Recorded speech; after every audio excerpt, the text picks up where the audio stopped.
Bonsoir, alors ce soir je vais vous montrer une recette de moule à la chair à saucisse avec un petit mélange bien sûr de lardons. Voilà, donc déjà il vous faut du beurre, à peu près 100 g de beurre, des lardons, on doit avoir à peu près 2 barquettes de lardons, chair à saucisse, donc vous prenez environ 400-500 g, 600 g, ça dépend ce que vous avez, là j'ai 3 kg de moule, hein. Des tomates entières en boîte, que j'ai mis ici pour mieux les voir, hein, et 2 oignons, hein, poivre, sel, et ici nous avons à boire avec modération, donc ce qui n'est pas à boire puisque c'est pour le faire cuire, nous avons un mousseux ordinaire, hein, c'est pas la peine de mettre un mousseux très cher pour faire cuire les moules, voilà, et un petit bout de magie. Voilà, donc je vais faire revenir mes oignons et mes lardons ensemble dans la casserole. Voilà, je mets le beurre. Voilà. Je fais revenir tout ça. Donc les oignons, les lardons, j'attends que le beurre soit bien fondu pour les mettre. D'accord? Voilà. Je peux couper. Donc je mets mes oignons dans la casserole. Voilà, mes 2 oignons coupés finement dans la casserole, suivi de mes lardons non fumés, que je fais revenir. Voilà. Donc j'ai mis un petit peu de beurre pour aider les oignons, mais les lardons vont transpirer, la graisse des lardons va transpirer dans la casserole, donc ça va laisser de mieux même, hein. Donc de toute façon, il n'y a pas de souci. Alors je compte autant de moules comme ça c'est pour 3 personnes, hein. 3 bons mangeurs déjà, hein. Une boîte donc, de tomates donc pelées en boîte, hein. En chair à saucisse, je vous dis 400-500 g. Et donc une bouteille de mousseux donc, qui va nous servir pour cuire en fait, hein. Et les lardons et les oignons. Voilà. Donc je laisse continuer à avancer un petit peu. J'ai mis à fond le feu, hein, parce que sinon il faut que ce soit saisi. Voilà, les lardons commencent à très bien, vous voyez. Voilà. Voilà. Voilà. Je le laisse travailler, voilà.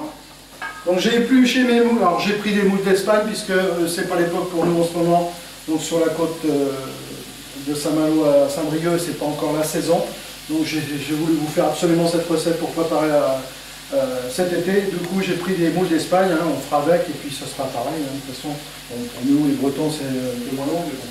Voilà, donc voilà. Alors maintenant je vais mettre ma chair à saucisse que je vais me comment dirais-je, séparer dans la il est en bloc, donc je le sépare dans la casserole, hein.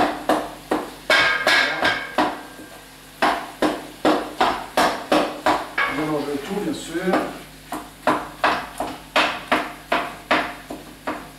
Alors, oignon, lardon, chair à saucisse, d'abord, hein, dans l'ordre, hein, moi je le fais toujours dans cet ordre-là.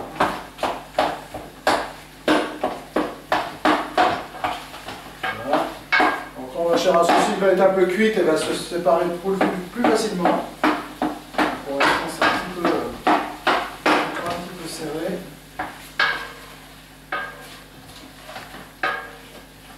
Voilà.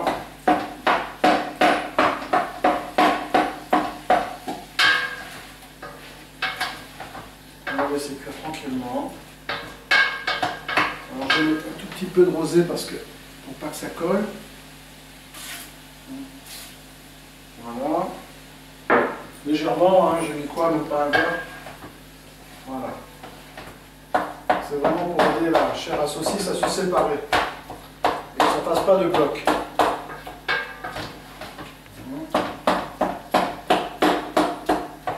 Alors chair à saucisse, bien sûr, nature, hein.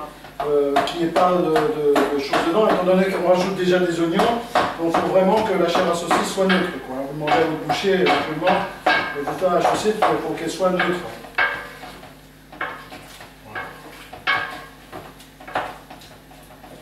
C'est beaucoup mieux là. Voilà, c'est beaucoup mieux. Voilà. N'hésitez pas à prendre une grosse casserole, surtout prenez une grosse casserole pardon, parce que la moule, quand elle s'écarte, elle prend du volume. Donc prenez un grand faitout, il ne faut pas hésiter à prendre un grand faitout parce que justement ça prend beaucoup de volume et après vous allez être surpris, ça va déborder de partout. Donc soyez vigilants aussi. Voilà. Voilà, donc il ne faut pas trop non plus que ce soit cuit parce que déjà on va recuire avec le moule. Voilà. Je vais mettre mes tomates, que je vais écraser bien sûr en plus. Hein. Voilà. Voilà. J'ai écrasé les tomates.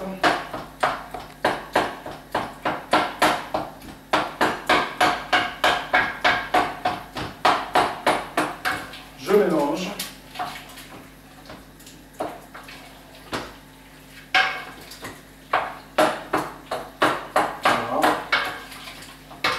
Alors, ça fait un petit peu pâté, mais vous inquiétez pas. Hein. Voilà, donc mon mélange, voilà, comme ça.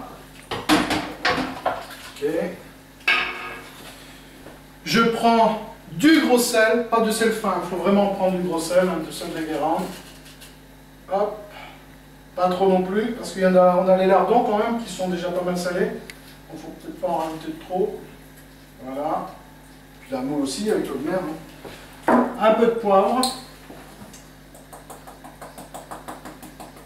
Voilà. Éventuellement, vous pouvez rajouter un petit peu d'herbe de Provence. Voilà, ça donne un petit peu de... Voilà. Et là, je laisse cuire un tout petit peu. Voilà. Comme ça.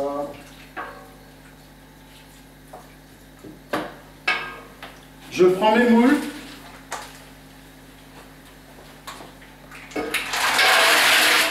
Que je mets dans la cocotte. Mon vin blanc. Voilà.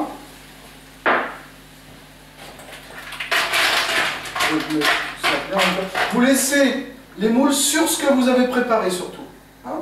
Vous ne ferez le mélange des ingrédients entre les moules, la chair à la saucisse et les oignons et tout, qu'à la fin quand c'est cuit. Hein. Quand les moules sont ouvertes, là vous faites votre mélange. Je vous montrerai comment. Hein. Voilà. Pour l'instant, on met bien les moules à plat sur nos ingrédients. Et nous allons mettre un couvercle. Et attendre. Voilà, je vous reprends tout à l'heure. Donc nous allons mélanger un petit peu de façon, puisque ça il y a une ébullition. Hein. Donc on commence à mélanger les moules, la chair à la saucisse, les oignons, les lardons et les tomates. Voilà. Et le vin blanc, bien sûr, qui est à l'intérieur, qui a cuit. Alors, ne pas cuire trop, hein, parce que sinon, les moules se séparent de la coquille, et puis donc vous allez trouver des moules qui sont complètement décomposés, donc c'est pas le but. Hein. On attend un petit peu. Voilà. On peut rajouter un peu de crème fraîche, mais déjà, avec la chair à saucisse, les lardons, c'est déjà pas mal gras, donc il faut éviter quand même. Hein. Mais on peut le faire. Voilà. Voilà donc, je vais vous montrer la présentation. Bon, ça va être cuit. Hein. Voilà. Prenez une passoire, bien sûr, pour enlever du jus, hein, ça c'est clair.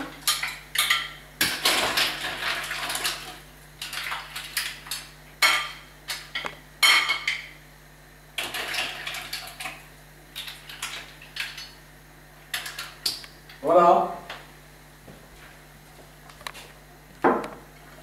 Des moules à la chair à la saucisse. Voilà. Donc bon appétit Et la prochaine fois, je vais vous montrer comment cuire des pommes de terre au micro-ondes sans passer par la casserole, de façon à gagner du temps et à garder la saveur des pommes de terre. Voilà, je vous souhaite une bonne soirée, bon appétit.